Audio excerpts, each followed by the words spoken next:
En el gremio médico existe confusión referente al consentimiento informado, ya que no se entiende su significado y su trascendencia. Algunos piensan que es un trámite burocrático más, otros que en México no se usa, o bien que se trata de un mito o escudo contra demandas médico-legales. Sin embargo, el consentimiento informado constituye la piedra angular de la relación médico-paciente, desde el punto de vista ético y jurídico. Se trata de un acto clínico más que forma parte de la Lex Artis. El consentimiento informado es una aportación del derecho a la medicina y es una obligación legal así expresada en la Ley General de Salud y las normas oficiales mexicanas del expediente clínico y del ejercicio de la anestesiología. Su omisión en el expediente clínico o su elaboración incorrecta puede ser causa de responsabilidad profesional, básicamente por negligencia. Aquí tenemos la evolución que ha tenido el concepto del consentimiento informado desde el punto de vista jurídico.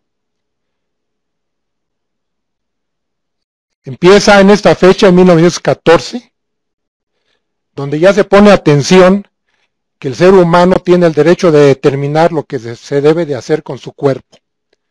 Posteriormente, en este caso, que es un caso clásico de la jurisprudencia estadounidense y dictaminado por el juez Cardoso, al señor Salgo se le sometió a una ortografía translumbar y le provocaron paraplegia.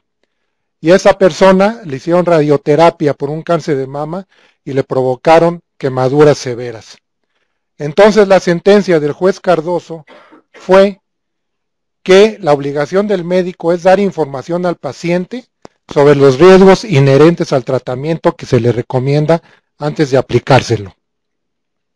Posteriormente, este caso en 1972, a ese paciente se le efectúa una laminectomía cervical y le provocan una cuadriplegia. Entonces la sentencia es semejante al caso anterior, pero ya adicionan el riesgo importante.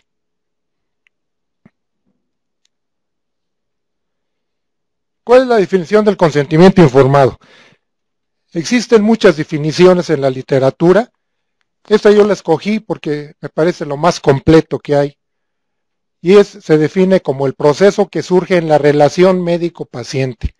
Vamos a estar insistiendo a lo largo de la plática en esta relación tan importante entre el diálogo y la relación interpersonal entre el médico, entre los anestesiólogos y el paciente, por el cual el paciente expresa su voluntad y ejerce su libertad para someterse a un tratamiento después de que se le haya explicado adecuadamente las características del tratamiento, los riesgos, beneficios y alternativas que va a recibir.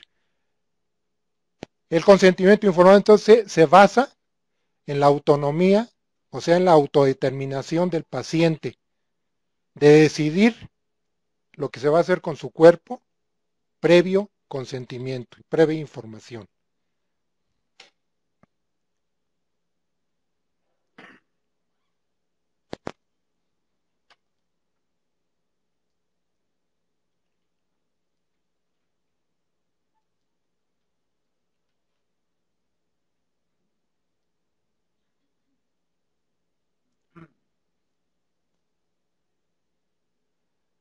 Las relaciones que nosotros establecemos con nuestros pacientes está regulado por un contrato que está regulado por el Código Civil Federal.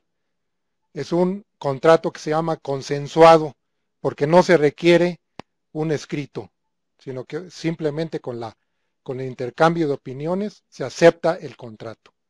¿Cómo se define un contrato? Un contrato se define como convenios por el cual se adquieren derechos y obligaciones cuando se recibe información adecuada. Obviamente, la base del contrato es el consentimiento. Nuevamente, el consentimiento es el núcleo central en la relación médico-paciente. El licenciado García Ramírez, en su libro, concluye muy sabiamente: si no hay consentimiento, no hay contrato. Y un consentimiento no informado no es un consentimiento, es un consentimiento fraudulento. No se puede consentir si no se sabe lo que se está consintiendo. Entonces, como hemos mencionado, el Código Civil es el que regula los contratos, la relación que nosotros tenemos con los pacientes. Cuando hay un incumplimiento de la obligación, el Código Civil dice que el que estuviera obligado a prestar un servicio y dejare de prestarlo o no lo prestare conforme a lo convenido, será responsable de daños y perjuicios, es decir, por el daño que le ocasiona a la persona en sus ingresos, por la falta de percepción de honorarios, por el incumplimiento de una obligación.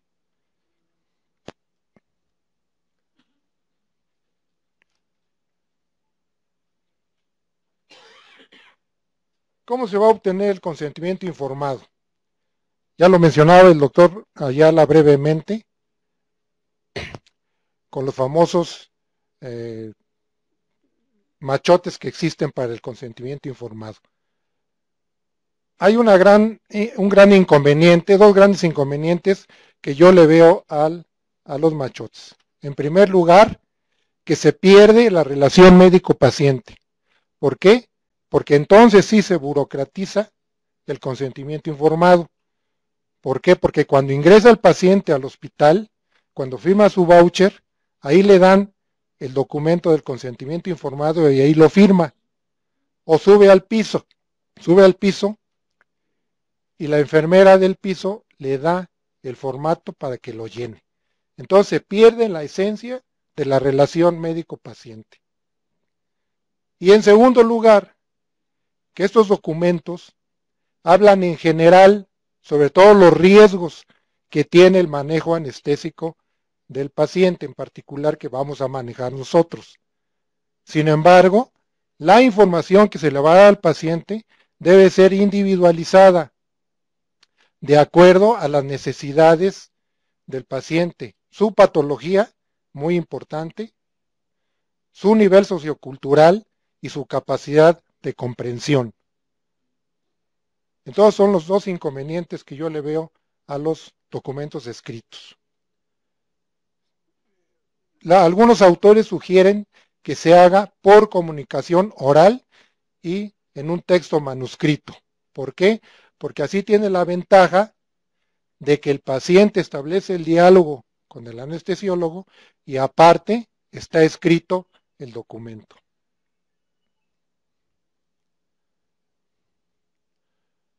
Obviamente, cuando existe un caso de urgencia, que el paciente lo atropellan y llega inconsciente al hospital, pues no va a poder hacer la firma del consentimiento informado, ni vamos a poder hablar con él. Entonces, en ese momento, el consentimiento es firmado por el familiar o por el tutor o el representante legal más cercano. Cuando ello no es posible, porque los familiares no se encuentran o el tutor o el representante legal no está en el hospital, entonces, por común acuerdo de dos médicos del servicio, llevarán el procedimiento terapéutico que el caso requiera, dejando constancia en el expediente clínico.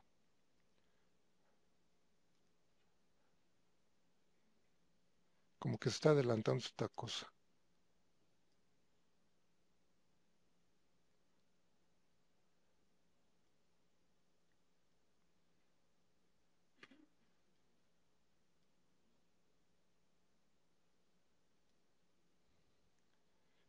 Bueno, el consentimiento informado entonces consta de tres elementos importantes: la información, la comprensión y la libertad de elección. Información, se necesita que el paciente sea competente, obviamente. Si es incompetente, como por ejemplo sucede en casos de pediatría, los padres o familia deben cumplir con el cargo. Comprensión está en relación con la inteligencia, el razonamiento, la madurez y el lenguaje. Se debe explicar claramente los riesgos, beneficios y alternativas de la técnica anestésica. Es muy importante que se le manifieste al paciente las alternativas del manejo anestésico. ¿Por qué? Porque puede haber complicaciones cuando nosotros cambiamos la técnica y entonces el paciente nos puede acusar de lesiones. Por ejemplo, si nosotros lo manejamos por un bloqueo y el bloqueo no prende y le damos anestesia general y en la anestesia general tenemos un accidente, o a la inversa, no lo podemos entubar y le damos un bloqueo y con el bloqueo tenemos un problema, nos puede acusar porque se transgredió su deseo inicial. Por eso es muy importante que se expliquen las alternativas del manejo anestésico. Y la libertad de elección, realizarse en forma voluntaria y autónoma. Nosotros debemos de persuadir al paciente desde el punto de vista científico, con bases científicas, en base a la literatura, en base a la estadística y en base a nuestra experiencia. Por supuesto, el paciente no le podemos transferir la responsabilidad del manejo anestésico. Obviamente, es obtenido antes de la cirugía. Son dos formatos independientes, el formato para la cirugía y el formato para la anestesia. ¿Por qué? En primer lugar, porque son dos especialidades diferentes. Segundo lugar, el formato de cirugía manifiesta conceptos más tangibles, es decir, me van a quitar un riñón, me van a quitar el apéndice, me van a operar de hernia. En cambio, el consentimiento informado en anestesia requiere un mejor entendimiento, requiere una capacidad cognitiva más elaborada. ¿Por qué? Porque son conceptos abstractos lo que le estamos manifestando al paciente. Hay formatos también para la sedación moderada o profunda. Parte de los formatos es antes de emplear sangre y sus derivados, obviamente por las complicaciones que hay. Y es importante, ¿verdad? Sumamente importante que quede manifestado en el expediente y firmado por el anestesiólogo responsable y por el paciente. En relación a los formatos, también es muy importante que quede por escrito, porque existe un lapso de tiempo en el cual nos pueden demandar, que son 2 años. Si el paciente al año 6 meses, o faltando 5 minutos para las 12, se le ocurre demandarnos, ¿con qué nos defendemos? Aunque hayamos establecido el consentimiento informado por vía oral, no existe comprobante en el expediente, entonces nos pueden hacer pasar un mal rato. Por eso es importante que quede por escrito.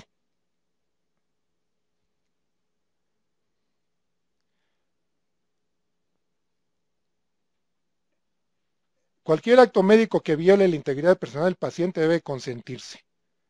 Es decir, los juristas le llaman derechos humanos personalísimos a la integridad corporal y al respeto a la dignidad del paciente. La aplicación de un tratamiento no consentido puede dar lugar a un delito que nos acusen por lesiones, violencia o agresión. Constituye violencia anestesiar a un paciente o practicarle monitoreo invasivo sin su consentimiento, como mencionaba el doctor Ayala. Aquí hay que hacer una aclaración muy importante. Si nosotros estamos manejando un paciente en el transoperatorio y el paciente presenta un accidente, que lo tenemos que monitorizar, que lo tenemos que invadir, es decir, tomarle una arteria o picarle la yugular interno, qué sé yo, tomarle un Swan-Ganz, etcétera. Obviamente no se le puede despertar para que firme el consentimiento informado, o se va uno a buscar a los pacientes, a los familiares, para que firme el consentimiento. Aquí la ley pues nos ayuda en el aspecto del estado de necesidad que le llaman los juristas, estado de necesidad en el cual un bien jurídico de igual valor que el bien protegido tiene jerarquía, ¿verdad? Aquí el bien protegido es la salud y la vida del paciente, que por cierto son las grandes eximientes de la responsabilidad profesional, el consentimiento informado y el estado de necesidad. El estado de necesidad, para que ustedes lo entiendan mejor, por ejemplo, tomar una avena, pues es un estado de necesidad, ¿verdad? Estamos lesionando la piel, pero lo estamos protegiendo al paciente.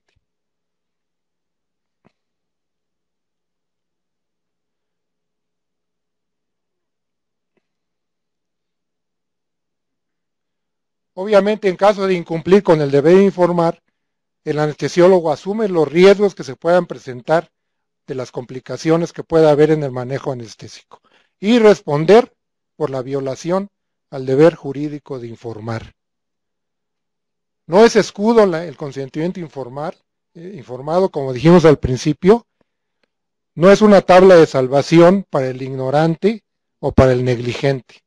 No porque me haya firmado el documento, me voy a salir a tomar un café o me voy a salir a hablar por teléfono o voy a dar 2 anestesias al mismo tiempo. ¿Por qué? Porque ya me firmó el documento, ¿verdad? No es escudo contra negligencia, ni con la obediencia a las normas oficiales. Aquí, esto no es error de redacción, ¿eh? Así se llama el libro.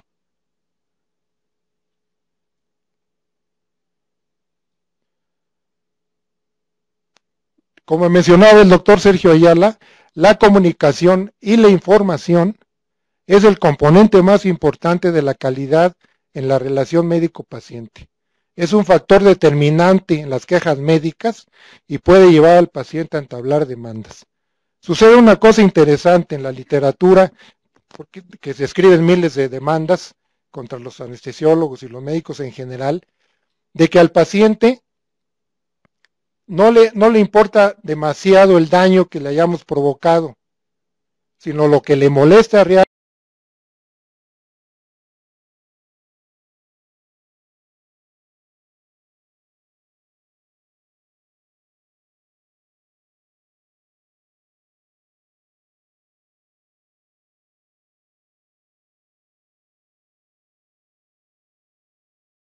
realmente es que no conoció al, paciente, al médico tratante, no tuvo un diálogo con el médico tratante, lo conoció nada más a través del recibo de honorarios. Entonces, esto les provoca cólera, les provoca ira, ¿verdad? Y por eso establecen demandas, más que por el daño que les provocamos.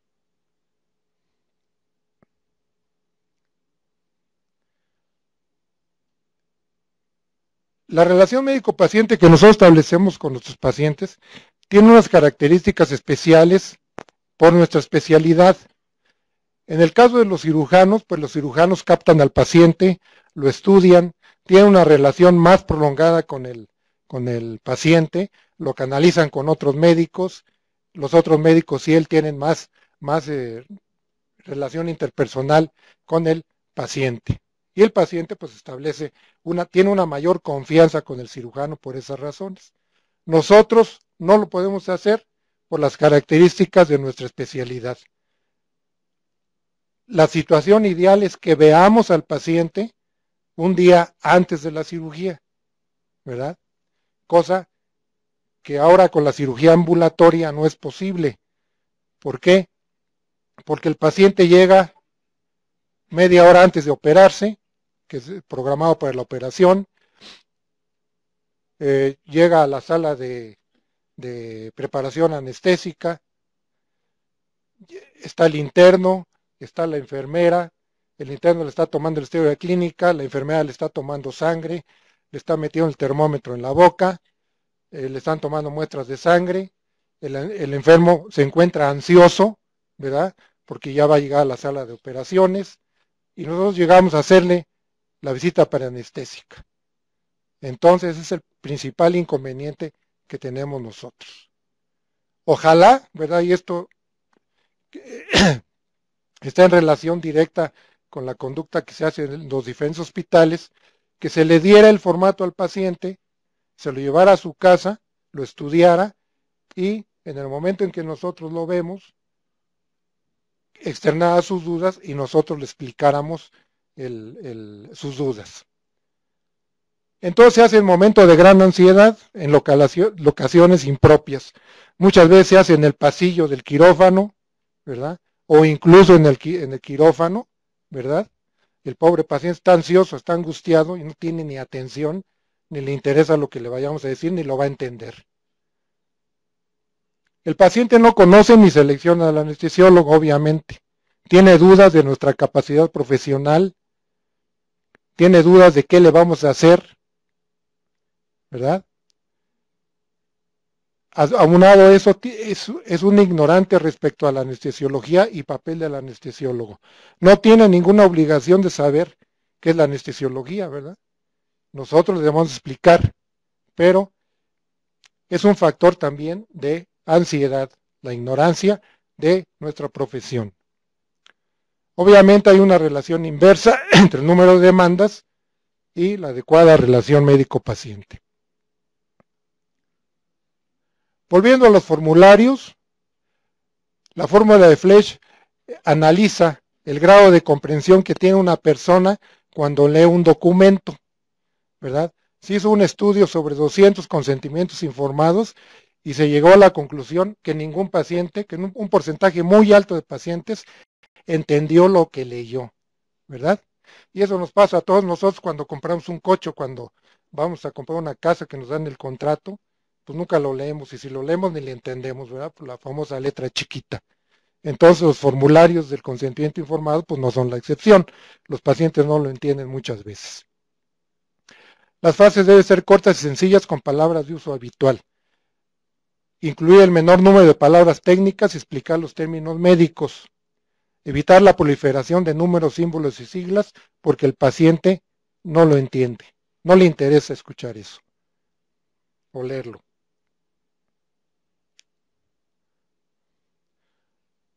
La información debe comprender las condiciones del paciente. Es decir, el manejo anestésico va a estar determinado por las características de la patología del paciente y su historia clínica.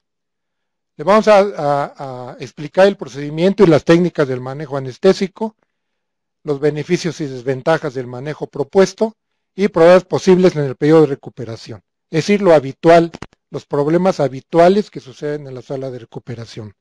No le vamos a decir que se va a morir, ¿verdad? Acuérdense del principio hipocrático que dice primum non nocere, es decir, ayúdalo, pero no lo lesiones. Obviamente firmar el expediente clínico.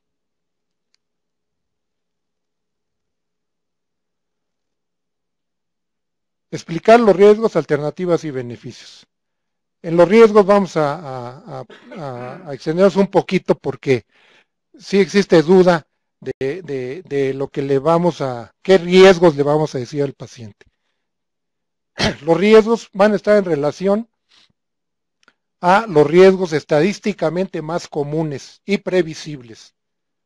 Los riesgos que marca la literatura, las estadísticas y la experiencia del anestesiólogo. No se trata de darle una conferencia magistral de anestesia al paciente, porque ni le va a entender y le va a dar más angustia, ¿verdad? La información voluminosa no disminuye la angustia, es decir, al contrario, puede provocar hipertensión, taquicardia, ¿verdad? Por la angustia, si lo asustamos. Habitualmente, los pacientes aceptan voluntariamente los riesgos. Los riesgos voluntarios los aceptan muy bien, por ejemplo, fumar, o los deportes extremos, o amanecer en un bar a las 5 de la mañana. Pero si nosotros le hablamos de riesgos involuntarios, como son los riesgos anestésicos, eso ya no lo acepta, ¿verdad? Entonces hay que explicarle los riesgos comunes de poca severidad, los riesgos excepcionales de morbio mortalidad, no tiene caso explicárselo, ¿verdad? Porque no lo va a entender, ni lo piensa, ni le interesa. No hay preferencia por información de complicaciones peligrosas. y, como mencionábamos, la información individualizada, de acuerdo obviamente a la patología asociada. Otra de las ventajas del consentimiento informado es que nos va a dar una idea de cómo vamos a manejar al paciente desde el punto de vista anestésico. Vamos a tener una clara comprensión de la patología que tiene el paciente, ¿verdad? Para manejarlo mejor. Si no existe un consentimiento informado, aparte de todas las consecuencias que tiene, el paciente nos va a tener desconfianza, ¿verdad? Porque no se establece una relación profesional entre ambos. Obviamente, riesgo mayor, información más detallada. Si es un individuo obeso con apnea del sueño, con diabético, que le van a hacer una incisión abdominal alta o le van a hacer una toracoplastía, pues este paciente hay que explicarle, ¿verdad?, que va a estar intubado, que lo van a pasar a terapia intensiva intubado, que existe la posibilidad de que lo intuben despierto, etcétera, ¿no? Va a ser diferente a la persona joven de 20 años que le van a operar un juanete. La información va a ser muy diferente, ¿verdad? Entre el riesgo mayor, información más detallada. Y como habíamos dicho, la información, demasiada información, les causa a los pacientes desesperación, inatención y fastidio. Y no agregar nuevas causas de ansiedad. Es decir, el paciente ya llega al hospital angustiado, no solamente por la cirugía, sino porque deja sus negocios, deja su familia abandonada, ¿verdad? Y se presenta ante un ambiente desconocido para él, y eso le provoca ansiedad.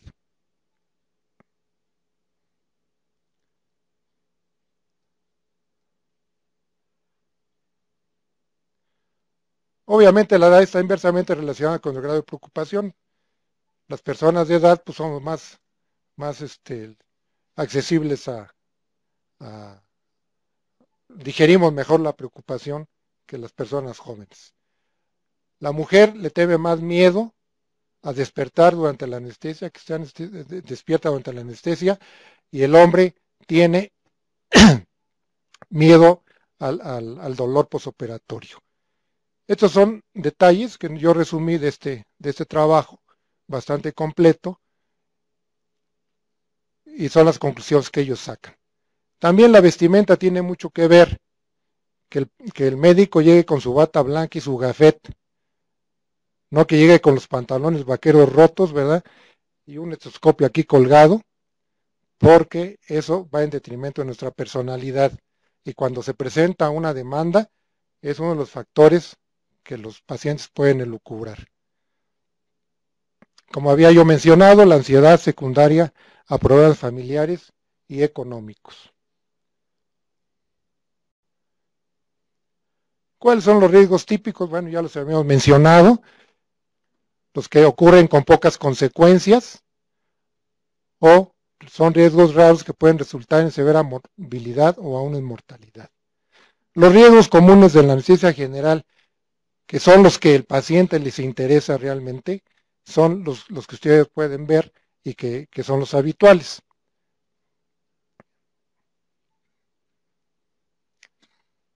Los riesgos severos, ¿verdad?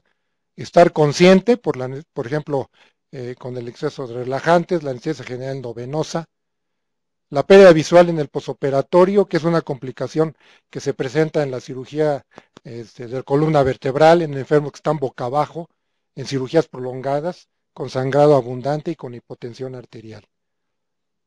Edema pulmonar, por presión negativa al extubarlos, coma y muerte. Y la anestesia regional, pues lo que nosotros sabemos de sobra, con la cefalea pospunción.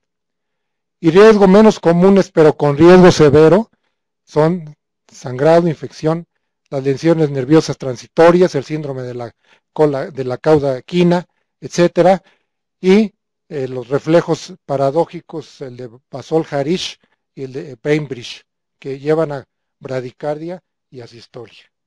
Obviamente esto no se lo vamos a decir al paciente, ¿verdad? Usted se va a morir por un bloqueo, ¿verdad? Porque además de todo, como he mencionado yo, los riesgos previsibles, nosotros tenemos la obligación, al estar informados de las condiciones del paciente, obviamente vamos a elegir la técnica anestésica que le vamos a administrar. Y entonces vamos a estar conscientes de su manejo anestésico y vamos a tratar de evitar los errores, ¿verdad?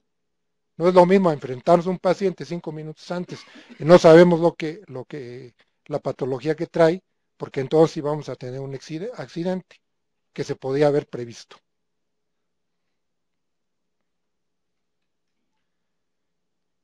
En los trabajos interesantes también se analizan la opinión que tienen los pacientes sobre nosotros los anestesiólogos.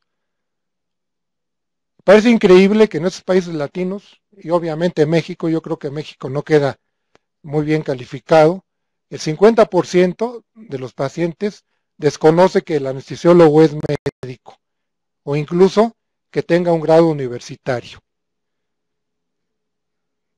Los americanos, bueno, tienen un porcentaje mayor, y obviamente, pues, saben que los vamos a poner a dormir, que los vamos a liberar del dolor, y fíjense que sucede una cosa importante, que el monitoreo de signos vitales es el 5% solamente, o sea, no tienen ni la menor idea de que nosotros vamos a estar a cargo de sus constantes vitales, de su estado hemodinámico en el transoperatorio. Y esto origina que ellos tengan la percepción de que el anestesiólogo no está físicamente o no es necesario en la cirugía. No sé si a ustedes les ha pasado que platicamos con el paciente y el paciente nos pregunta, oiga, ¿y usted va a estar conmigo en la cabecera? ¿Usted no me va a abandonar durante la cirugía? ¿Verdad? Muchos preguntan esto y eso quiere decir que son ignorantes en relación a nuestra función en el quirófano.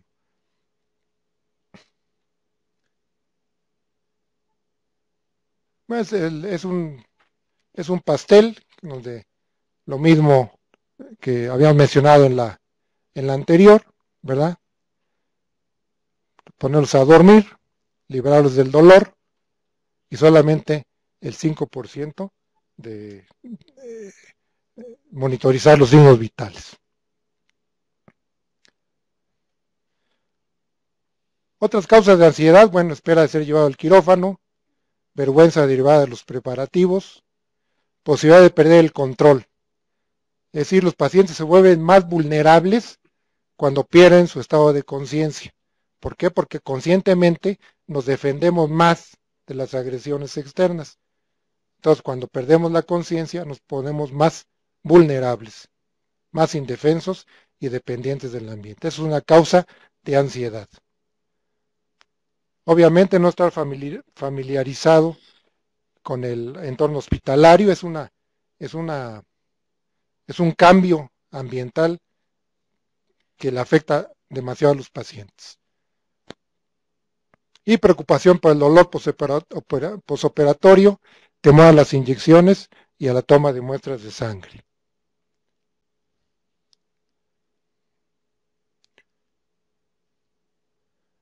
Igualmente en este estudio, que es un estudio de 800 pacientes, analizan las causas de preocupación. Los pacientes tienen miedo de no despertar en un 35%, de tener dolor en el transoperatorio o dolor en el posoperatorio. Esto igualmente de alta preocupación, perdón por el idioma, tienen alta preocupación por la personalidad del anestesiólogo, la experiencia del anestesiólogo, tienen miedo de no despertar de la anestesia, dolor posoperatorio, que el anestesiólogo esté presente en la sala de operaciones, es quedar paralizado y tener medicamentos disponibles para el dolor y el vómito. De moderada preocupación, despertar durante la cirugía, ansiedad por el ambiente hospitalario, náusea posoperatoria, la habilidad del anestesiólogo o que los pasemos a la sala de terapia intensiva. Realmente, como ustedes pueden ver, pues no son preocupaciones muy jaladas los cabellos, ¿no? son muy elementales las preocupaciones de los pacientes. De menor preocupación, estar inconsciente, quedarse dormido, quedar descansando en cama mucho tiempo, miedo a las agujas, trastornos del juicio, confusión, claridad de pensamiento y manifestar cosas íntimas. Esto es lo mismo. Ya para terminar, los fundamentos legales del consentimiento informado están en todos estos artículos, para disposición de órganos, tejidos, de cadáveres, etcétera. En materia de investigación, que también es importante cuando hagamos un estudio de investigación en el hospital, que llenen el consentimiento informado, y en las normas oficiales que habíamos mencionado al principio. Las conclusiones: un derecho fundamental personalísimo, cuyo ejercicio corresponde al paciente en la toma de decisiones respecto de su salud y cuerpo, salvo circunstancias excepcionales, casos de urgencia o incapacidad transitoria. El consentimiento está íntimamente relacionado con la información, con la relación médico-paciente. Constituye el centro medular de la relación médico-paciente. Y es una exigencia ética y legal para el médico y un acto clínico más, ¿verdad? Incluido la lex artis, cuyo incumplimiento puede generar responsabilidad. Lo que habíamos mencionado, ¿verdad? Puede ser oral, pero existe una tendencia de documentarlo por escrito para mejor protección de nosotros. Lo que se había mencionado. Y muy importante, también protege al paciente de abusos de los profesionales o de la institución hospitalaria. Y esto lo copié íntegro de una noticia que apareció en el periódico, así textualmente. El Pleno de la Cámara de Diputados aprobó una reforma a la Ley General de Salud para establecer la figura del consentimiento informado, es decir, darle más importancia legal. Eso apareció el 20 de marzo del 2009. Bueno, es todo. Espero que les haya sacado algunas dudas del consentimiento informado.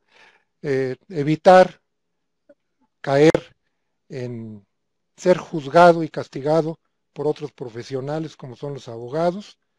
Y una acotación al margen, pues no caer en la boca de estos jilgueros de la noticia, ¿verdad? Muchas gracias.